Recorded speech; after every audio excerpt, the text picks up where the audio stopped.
Well, they had a lot of problems at that time, with a lot of crime and stuff. And that's one of the reasons that I was able to keep my kids at home. I know Michael always complained, but he never did have a childhood. He had a wonderful childhood. Why I say that? Because his childhood, he was there with his brothers and sisters. He always played with them. I just didn't want him out there playing with the kids and stuff Michael Jackson became the king of pop, but behind the fame was a painful story with the man who raised him. Joe Jackson helped build Michael's career, but many fans believe he also broke something inside him. What made it worse was how Joe later spoke about Michael on live TV. Instead of showing regret, he defended himself, denied the pain, and even compared Michael to Jermaine Jackson. For fans, it felt like Michael still could not get the praise he deserved from his own father. And that is where this story becomes truly uncomfortable. You saw magic in Michael. I saw magic in all of them with Michael leading the songs, yeah. Mm-hmm. But Jermaine's a very good leader too. Jermaine, it's kind of hard to tell which one's the better singer, but I think Jermaine may be just a little bit better singer. Before Michael Jackson became a global superstar, even his own father wasn't convinced he should lead the group.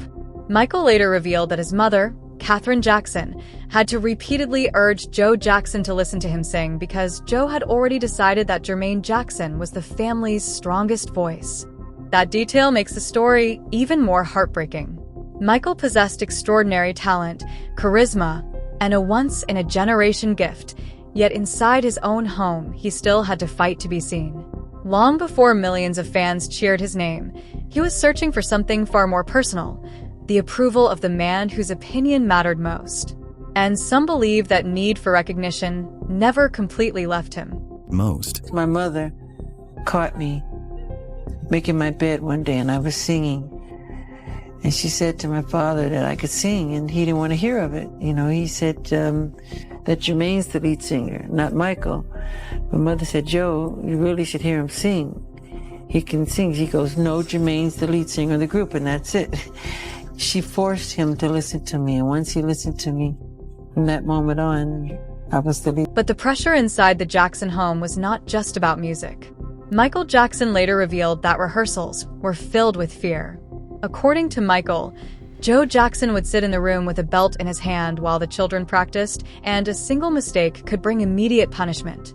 To the outside world, the Jackson 5 looked like a joyful family chasing an impossible dream.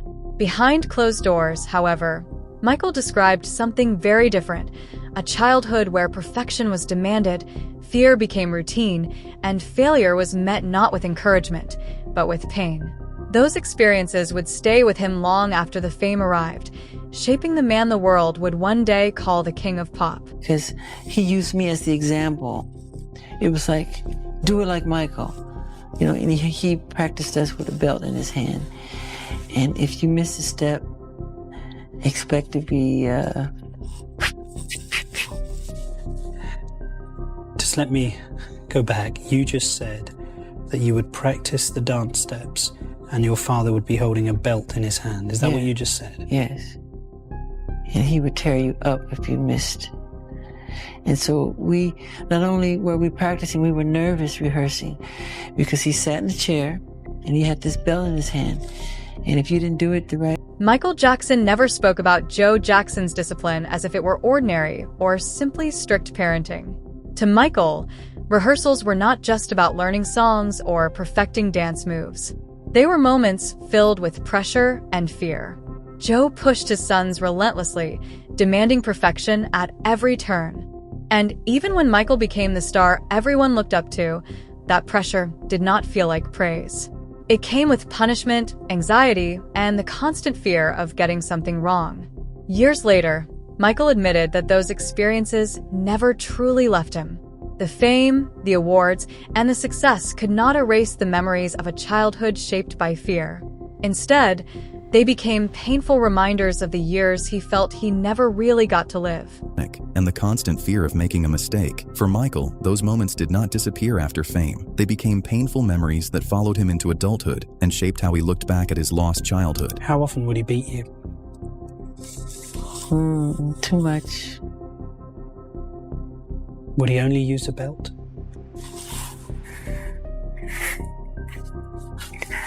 Why do you do this to me? No, more than a belt. What else would he use to hit you with? Ironing cords. Whatever's around. Throw you up against the wall as hard as he could. See, it's one thing to... But you were only a child. I know. You were a baby. I know. It's one thing to discipline. And you were producing successful records. I know.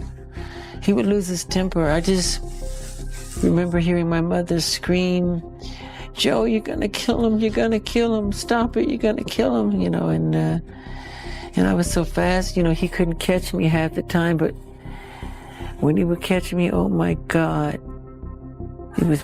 Even years later, when Michael Jackson was already one of the most famous people on earth, talking about Joe Jackson still seemed to make him uneasy.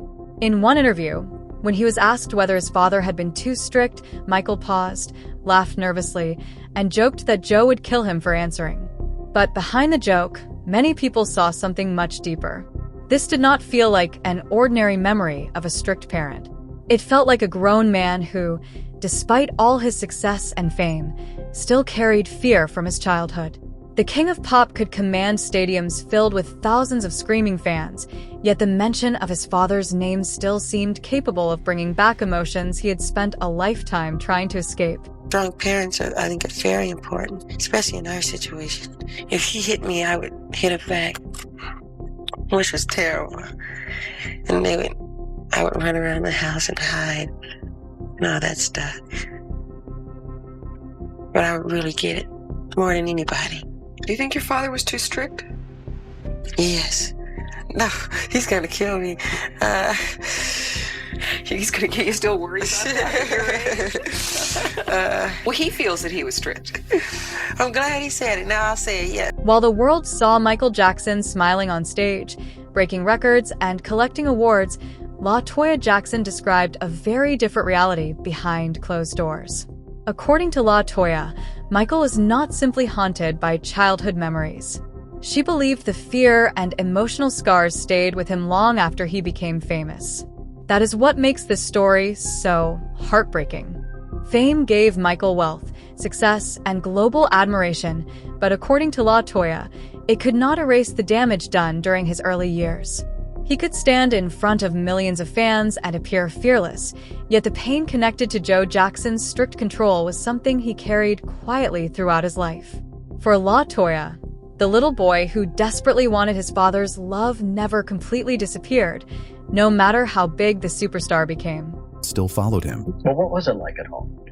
It was very, very hard. My father was very strict. He beat us. Well, when you say he beat you, did he spank you? Whipped you? I mean, what? He had a belt, you say in the book. Belts, whips, whatever. My brothers were grown, and my father would take his fist and he would punch them and knock them down the steps constantly. Would they provoke him? To this day, no, of course not. To this day, they are still afraid of my father, and they will tell you. They come to me and they say, "Well, Toya, we have kids in college, and we're afraid of my father still today." But my mother allowed this to go on, which makes it so bad. She didn't stop it. She too was an victim, wasn't she? My mother. By my father, according to my brother, yes. According to Michael, he would tell me he would see my father beating my mother. I had never seen my father beat my mother, but he beats all of us. So did this persist all through your childhood and continue into young adulthood? Adult, everything. I mean, Michael was doing, I think it was Off the Wall, Thriller, and he was still getting beat, but what you guys see is him up on the awards, accepting these awards, and smiling. My father's chasing him around the house. And what makes the story even more painful is that LaToya Jackson once said Michael Jackson was the child who tried to push back. But according to her, instead of the family openly confronting what had happened, there was often silence and denial. That may be why Michael's pain remained hidden behind the image of a perfect showbiz family. On television, the Jacksons looked talented, polished, and unstoppable. Behind the scenes, however, there were stories of tension, fear, and emotional wounds that never fully healed. For Michael, the hardest part may not have been only what happened during those years. It may have been feeling that the pain he carried was something few people truly wanted to acknowledge. And perhaps that is why, even decades later, conversations about Joe Jackson and his relationship with Michael remain some of the most emotional chapters in the story of the King of Pop. You said that Michael was the only one that actually tried to fight back and tried to hit your father. He was a little boy, yes. He was the only one. I don't think he knew exactly what he was doing, but the more he would get beat, he'd throw it back at him and throw it straight. He would have to always get the last lick in, always. What's been the reaction of your family to this book? I have no idea. My parents, of course, they're denying it, and of course, typical that they would deny it. Denial was the first sign of dysfunctional, and it as well. However, outsiders have accepted the book, and they understand. They understand about the abuse. There wasn't just physical abuse. When Joe Jackson's parenting was brought up with Tito Jackson, his response surprised many Michael Jackson fans. Instead of describing Joe as cruel, Tito defended him. He admitted that their father was extremely strict, but insisted he had his reasons, and even called him one of the greatest men he had ever known. That response reveals just how divided the Jackson family story has always been. Some saw Joe as the tough father who pushed his children toward greatness. Others focused on the emotional cost of that success and the pain that came with it. And for many fans of Michael, that distinction matters. Because the same discipline that helped create the Jackson 5 also left lasting scars on the child who would grow up to become the biggest star in the family and one of the most famous entertainers the world has ever seen. People have an assessment of the way that you were raised. It's in the news, like people talk about, Joe and how he raised you. Did you feel any level of resentment? Did you think that was unnecessary or just what you needed? What I say about that is people can say what they want. I know my lifestyle. I respect people respect me. And my father was strict, but he had his reasons. You didn't think that those... Tito Jackson continued defending Joe Jackson, but even within that defense, the emotional cost of Michael Jackson's childhood became impossible to ignore. Tito explained his father's strictness as something driven by ambition and a desire to see his children succeed. But success does not automatically erase pain. Sometimes, it simply hides it behind trophies, applause, and fame. Michael became a global icon, admired by millions around the world. Yet the question has never fully gone away. What did he have to sacrifice to become that star? That is what makes the story so complicated. The same father who helped create the Jackson 5 also became the source of fears and insecurities that Michael spoke about years later. For some people, Joe was a visionary who built a dynasty. For others, he was the man whose methods left wounds that fame could never completely heal. Years. Our parents didn't spare the rod, man. Right. You did something wrong, you were scared to go home. Right. So that's just the way it was. And that's I always thought, like, look, I can't. That man, I wasn't in that household, but I can say this: your name is written in the stars, and you have to have, to some degree, some level of appreciation for what got you there. Absolutely. So totally. you were appreciative of it. Oh man, I've always said way back in the day that I think that my father did a fantastic job. I think he's one of the greatest men. And today a lot of men. But when the conversation turned directly to Michael Jackson, the sadness became impossible to ignore. Tito Jackson admitted that Michael never truly experienced a normal childhood. He explained that Michael's deep love for children came from not wanting anyone else to go through the kind of pain, pressure, and strict discipline he had endured growing up. That single admission echoed something Michael himself had been saying for years. Fame gave Michael money, admiration, and a place in music history. But it could not give him back the years he felt he had lost.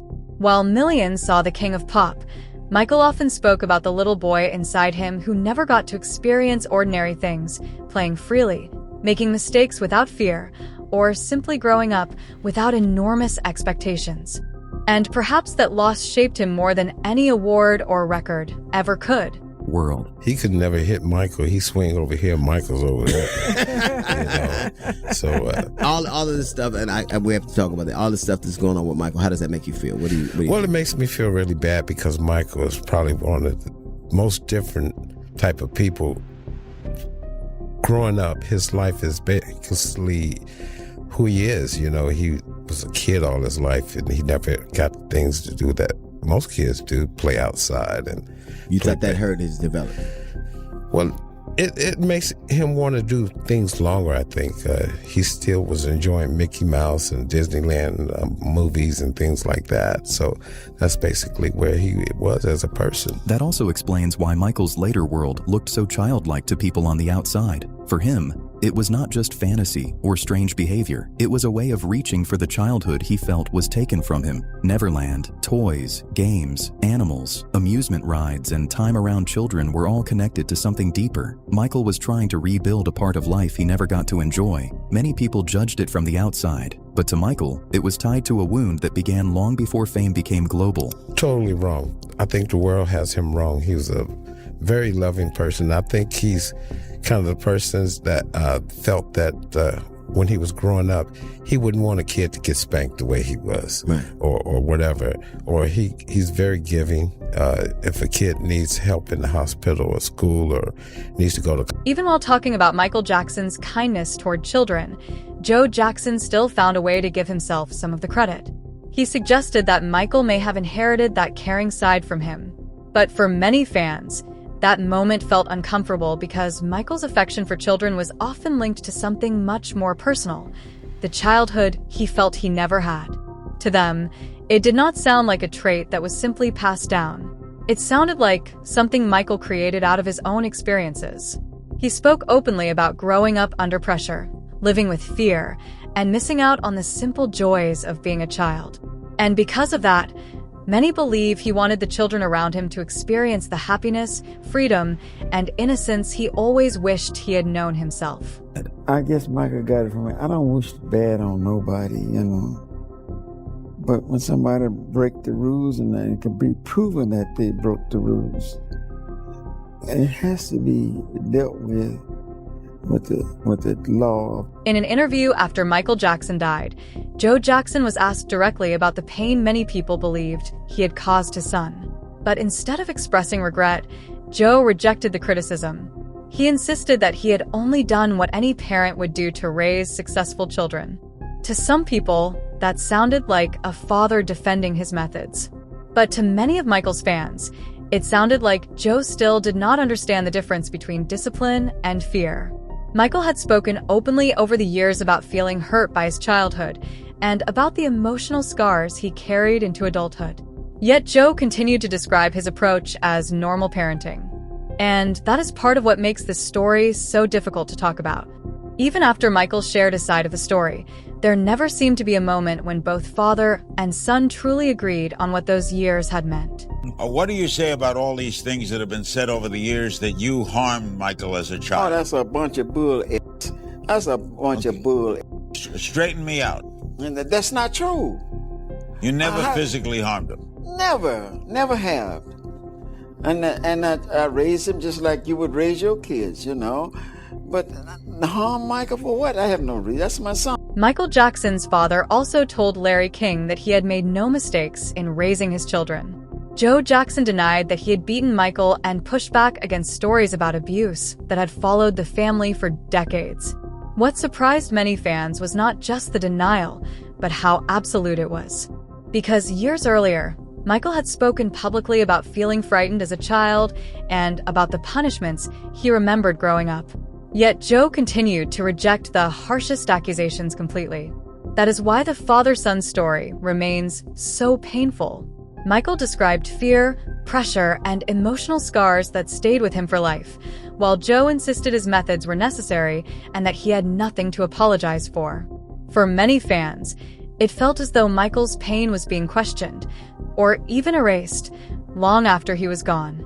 Joe, do you have any at all bad feelings about the way Michael was raised? I know you're denying the stories about violence, but as you look at it, were there any mistakes you made? I didn't make no mistakes, Larry, because Michael Michael was raised properly. He didn't run the streets like most of those other kids that was in his neighborhood. Michael Why did he say that you listen now, you got to understand me. Don't cut me. And when Larry King reminded him that Michael Jackson himself had spoken about it on national television, Joe Jackson still refused to accept it. He said he didn't know when Michael had made those comments and once again denied ever beating him. That moment revealed just how far apart their memories of the past really were. Michael had cried while talking about his childhood. He admitted that he felt terrified of his father and described the fear that stayed with him long after he became famous. But Joe's response never changed.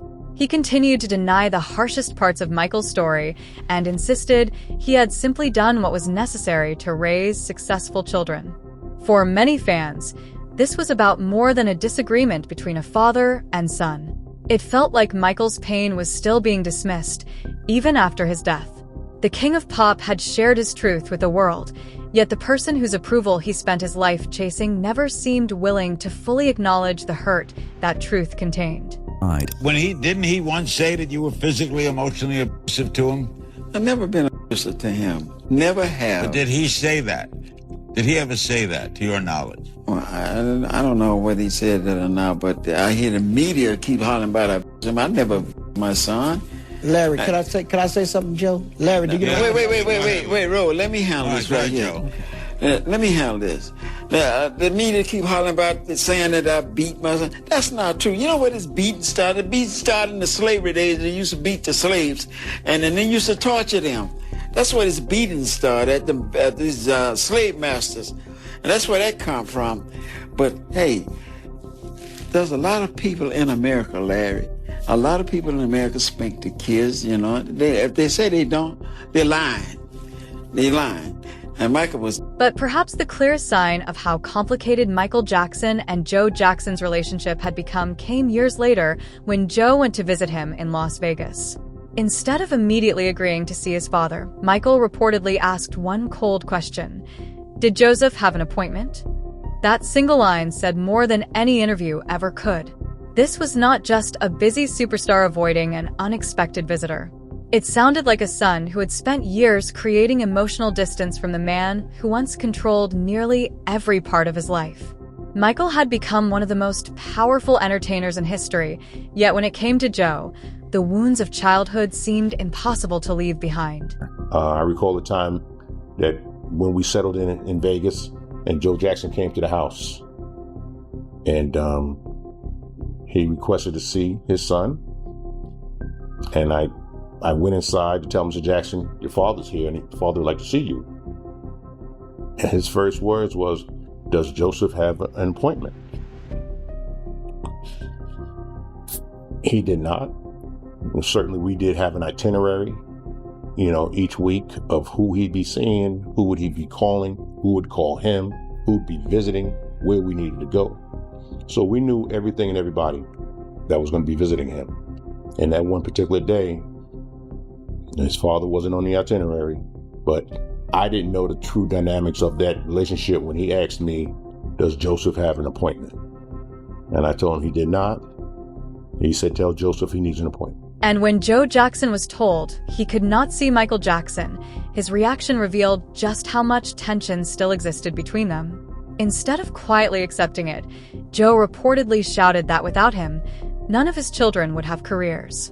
In that moment, his mindset seemed obvious. Joe still saw himself as the man who built the empire. And in many ways, he did help create one of the most successful families in entertainment history. But the painful question has always been, what did that empire cost?